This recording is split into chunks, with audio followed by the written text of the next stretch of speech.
Tikman natin ang authentic Ilocos Empanada ng J26 Sisig Avenue. So, ito siya.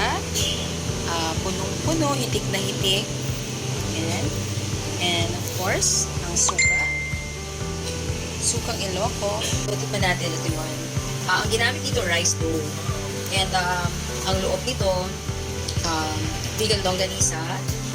May itlog na to, may green papaya, and meron din siyang mocha.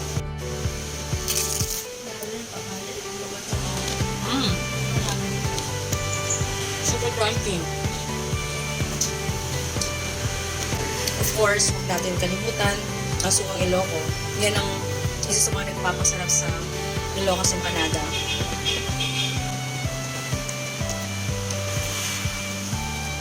Yan.